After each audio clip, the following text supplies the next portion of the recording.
Сәлеметсіздер ме?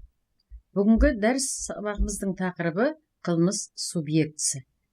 Дәріс сұрақтары: қылмыс субъектісінің түсінігі, есі дұрыстық қылмыстық жауаптылықтың шарты.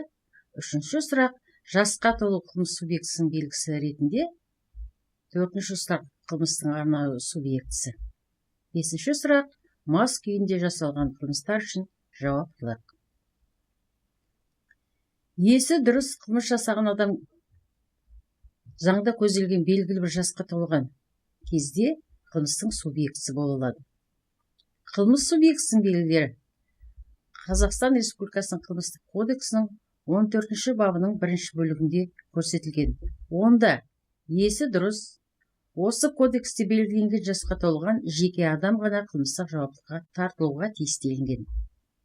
Қылмыстық кодекстің 14 бабының 2 бөлігінде қылмыстық заңның аса маңызды қағидаттарының бірі азаматтардың заң алдында тең екендігі заң жүзінде бекімін тапқан.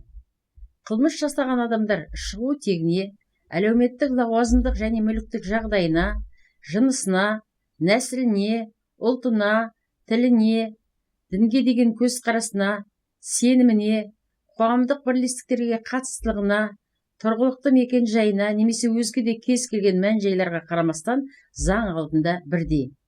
Бұл қағидат сонымен қатар конституциялық та болып табылады. Себебі ол Қазақстан Республикасы Конституциясының 14 бабына негізделген. Тек жеке адам ғана қылмыс субъектісі болып табылады. Қазақстан Республикасының 14 бабының 1 бөлігінде айтылған жеке адамдар, олар Қазақстан Республикасының азаматтары, азаматтығы жоқ азаматтар, шет ел азаматтары. Бұл Қазақстан Республикасы кодексінің 6-7 баптарының мазмұнынан туындайды. Қылмыс субъектісі ретінде тек жеке тұлғаларды тану, заңды тұлғалар, яғни мекемелер, кәсіпорындар, ұйымдар, партиялар, қоғамдық бірлестіктер қылмыс субъектісі бола алмайды дегенді білдіреді. Қылмыс субъектісінің қажетті белгілерінің бірі қылмыс жасаған адамның есінің дұрыстығы. Есі дұрыстық қылмыстық заңда көзделген қоғамға қауіпті әрекет жасаған кезде адамның өз әрекетінің немесе әрекетсіздігінің іс жүзіндегі сипатын және қоғамға қауіптілігін ұғынып, соған ие болу қабілеті. Есі дұрыстық адамды қылмыстық жауапқа тартудың және оны жазалаудың қажетті шарты болып табылады. Қылмыстық заңның нормалары әр кезде де төңірегіндегі жағдайды дұрыс пайымдап, өз әрекетінің маңызын түсіне алатын, оған ие болу қабілеті бар, психикасы қалыптан ауытқымаған адамдарға бағытталады. Мұндай қабілеті жоқ адамдар психикасы бұзылғандықтан өз әрекетінің немесе әрекетсіздігінің іс жүзіндегі сипатын және қоғамға қауіптілігін ұғына алмайды. Әрекетіне ие бола алмайды. Сондықтан да олар есі дұрыс емес деп танылады және қылмыстық жауаптылыққа тартылмайды. Қылмыс субъектісінің есі дұрыстықпен қатар және бір міндетті белгісі қылмыс жасаған кезде адамның заңда белгіленген жасқа толуы. Өз іс әрекетін дұрыс бағалау, жасаған әрекетінің әлеуметтік маңыздылығын ұғыну, әрекетіне ие болу қабілеті белгілі бір жаста пайда болады. Ол кезде адам есейеді, адамгершілігі дамиды, рухани өседі. Кәмелетке жетпегендер, яғни 14 жасқа толмағандарда мұндай қасиеттер болмайды.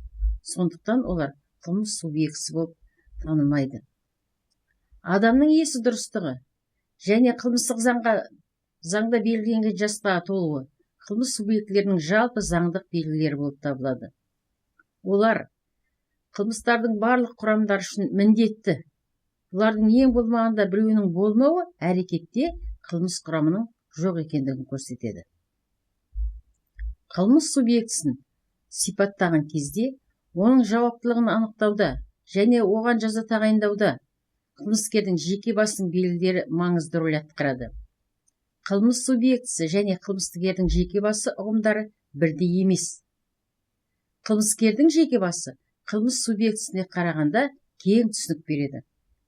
Қылмыскердің жеке басы дегеніміз қылмыскерді жалпы адам ретінде сипаттайтын барлық әлеуметтік қасиеттердің байланыстарының және қатынастарының жиынтығы.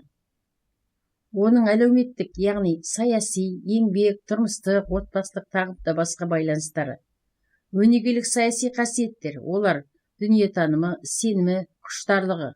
Психологиялық қасиеттер мен ерекшеліктері, олар интеллекті, еріктілік қасиеттері, сезімдік ерекшеліктері, қызбалығы. Демографиялық және дене жаратылыс ерекшеліктері, олар жынысы, жасы, денсаулық жағдайы, өмірбаяны, өмір тәжірибесі, білімі, қоғам алдында сіңірген еңбегі және кінәсі. Қылмыскердің жеке басына қатысты барлық қасиеттердің ішінен қылмыс субъектісі ұғымы өзіне қылмыскердің жеке басын сипаттайтын белгілердің ең аз ғана жиынтығын қамтиды. Оған есі дұрыстық, қылмыстық жауапқа тарту, жасына толған болуы жатады. Бұл белгілерсіз қылмыстың құрамы болмайды. Қылмыскердің жеке басының ерекшеліктері жаза тағайындағанда, оны жеке даралағанда, шартты түрде соттау туралы мәселені шешкенде, қылмыстық жауаптылықтан босату және жазадан босату туралы мәселелерді шешкенде, жазадан мерзімнен бұрын шартты түрде босату туралы немесе жазаның өтелмеген бөлігін жеңілірек жазамен ауыстыру туралы мәселелерді шешуде және басқа да жағдайларда өте маңызды роль атқарады. Екінші сұрақ. Жеке адамға, қоғамға немесе мемлекетке зиян келтірілген, не зиян келтіру қаупін төндірген, қылмыстық заңда тыйым салынған әрекетті жасаған адам қылмыстық жауаптылыққа тартылып, жазалану үшін оның есі дұрыс болуы керек. Аталып өткендей, есі дұрыстық дегеніміз, адамның қоғамға қауіпті әрекет жасаған кездегі өз әрекетінің іс жүзіндегі сипатын, қоғамға қауіптілігін ұғына алатын, оған ие бола алатын өзіндік қабілеті. Есі дұрыстық пен кінә ұғымдары өзара тығыз байланысты. Есі дұрыстық субъектінің қылмыстық жауаптылығы мәселесін шешудегі маңызы зор.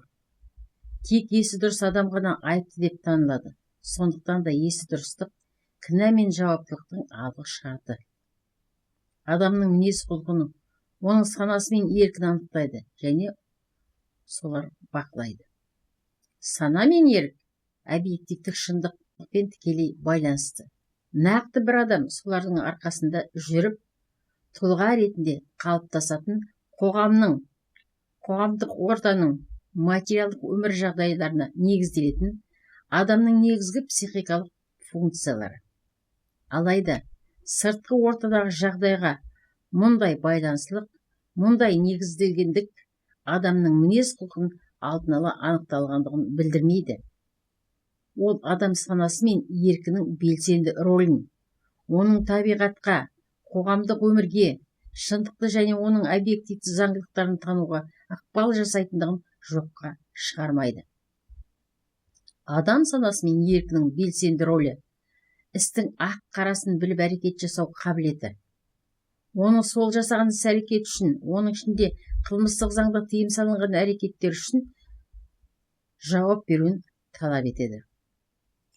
Өз іс әрекетінің мәнін ұғынуға, немесе қылмыстық заңда көзделген әрекетті жасау кезінде оған басшылық жасауға қабілеті жоқ адам психикасының қалыпты еместігіне байланысты қылмыс субъектісі бола алмайды. Мұндай адамдар есі дұрыс емес деп танылады. Бұлардың әрекеттерінде қылмыстық жауаптылықтың алғы шарттары, яғни кінә жоқ. Есі дұрыс еместік ұғымы және оның белгілері Қылмыстық кодекстің 16 бабында берілген. Қылмыстық кодекстің 16 бабының 1 бөлігінде осы қылмыстық кодексте көзделген қоғамға қауіпті әрекетті жасаған кезде есі дұрыс емес күйде болған, яғни созылмалы психикалық ауруы, психикасының уақытша бұзылуы, кем ақылдылығы немесе психикасының өзге де дертке ұшырау салдарынан өзінің іс әрекетінің әрекетсіздігінің іс жүзіндегі сипаты мен қоғамдық қауіптілігінің ұғына алмаған немесе оған ие бола алмаған адам қылмыстық жауаптылыққа тартылуы тиіс емес деп нақты көрсетілген.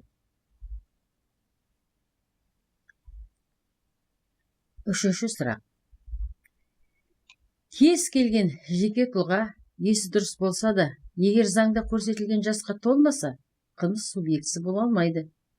Қылмыстық кодекстің 14 бабында, яғни 1 бөлігінде, есі дұрыс, осы кодексте белгіленген жасқа толған жеке адам ғана қылмыстық жауаптылыққа тартылуы тиіс делінген.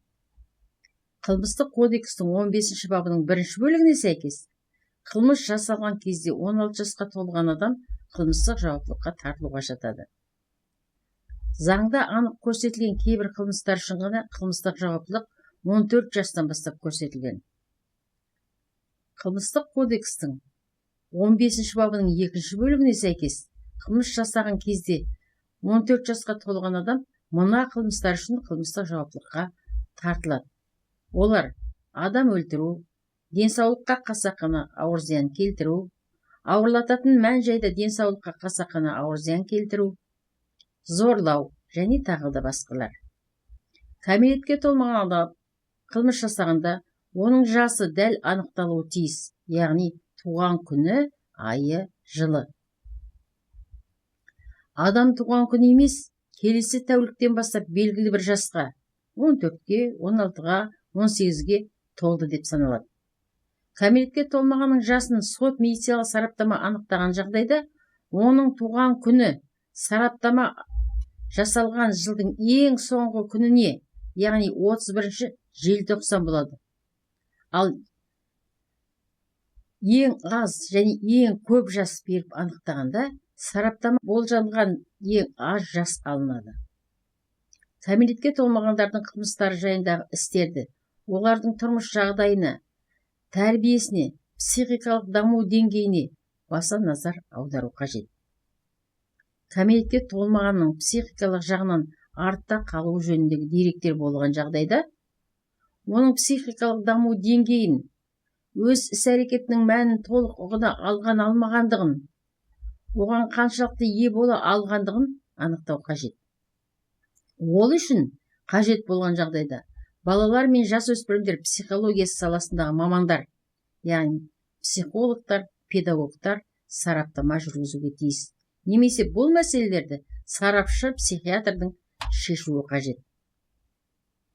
Қылмыстық кодекстің 13 бабының 3 бөлігіне сәйкес, егер кәмелетке толмаған адам осы баптың 1 немесе 2 бөлігінде көзделген жасқа толса, бірақ психикасының бұзылуына байланысты емес, психикалық даму жағынан артта қалу салдарынан кішігірім немесе орташа ауырлықтағы қылмысты жасау кезінде өзінің іс-әрекетінің немесе әрекетсізінің іс жүзіндегі сипаты мен қоғамдық қауіптілігін толық көлемде түсіне алмаса, қылмыстық жауаптылыққа тартуға тиіс емес.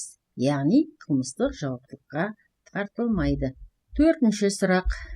Қылмыстық заң белгілері бір жасқа толған, есі дұрыс, кез келген жеке тұлға ғана емес, ерекше қосымшалары бар адамдар субъекті болатын қылмыстарды да көздейді. Яғни мұнда белгілі бір жасқа толғаннан басқа қосымша белгілері болу қажеттігі айтылады. Бұл қылмыстардың ерекшелігі сонда, бұлардың тиісті белгілері жоқ адамдар жасай алады.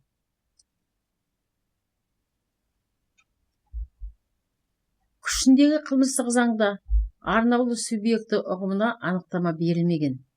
Арнаулы субъектілерді сипаттайтын белгілер қылмыстық кодекстің ерекше бөлімінің нормаларында көзделген. Бұл жағдайларда арнаулы субъект ұғымы қылмыс құрамының едәуір саны үшін берілген.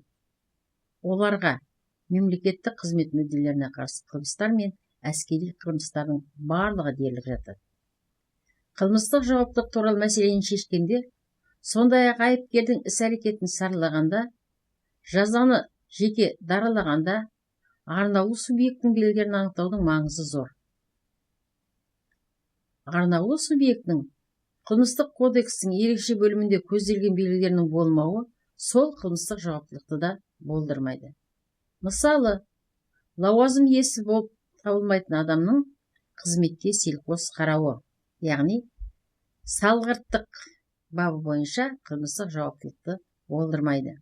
Себебі бұл қылмыстың субъектісі тек лауазым иесі ғана бола алады.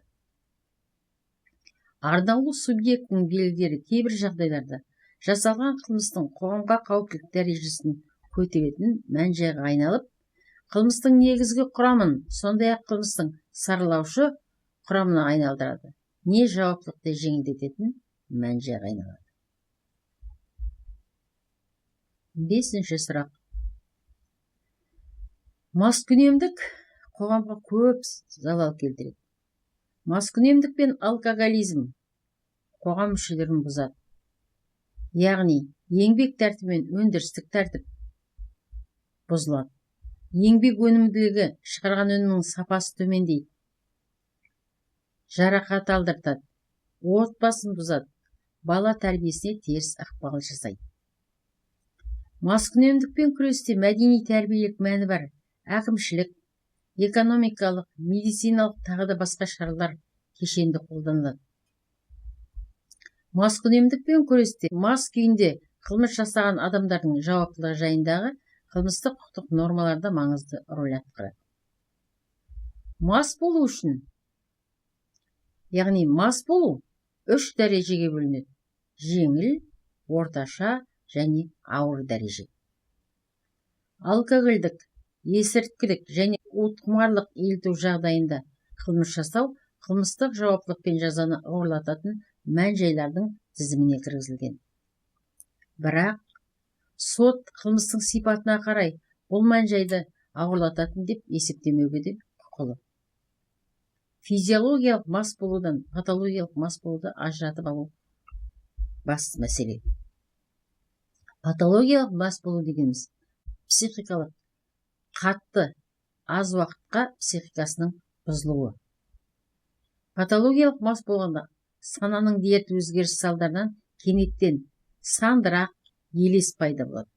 Адамды бағдардан айырады, шындықпен байланысты жоғалтады, себепсіз үрейлендіреді, ашу пайда болады.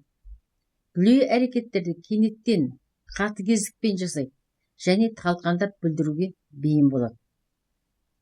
Патологиялық мас болу алдын ала соған итермелейтін факторлар, яғни шаршау, үрейлену, мазасыздану болғанда туындайды, және ол алкогольді қанша қабылдағанына байланысты емес. Қылмыстық заңда көзделген қылмысты патологиялық мас болу жағдайында жасаған есі дұрыс емес адам, яғни патологиялық мас деп танылады. Және ол патологиялық мас болумен қатар есі дұрыс емес деп танылады. Патологиялық мас болу жағдайында адам өзінің психикасының уақытша бұзылуы себепті өз әрекетінің іс жүзіндегі сипатымен қоғамға қауіптілігін ұғыну және оған ие болу қабілетінен айырылады. Яғни бұл жағдайда қылмыстық кодекстің 16 бабында көрсетілген есі дұрыс еместіктің медициналық және заңдық белгілері болады. Мұндай адамдарға медициналық сипаттағы мәжбүрлеу шаралары қолданылады. Бүгінгі дәріс сабағымыз осы. Назар қойып тыңдағандарыңызға рахмет. Сау, саламат болыңыздар.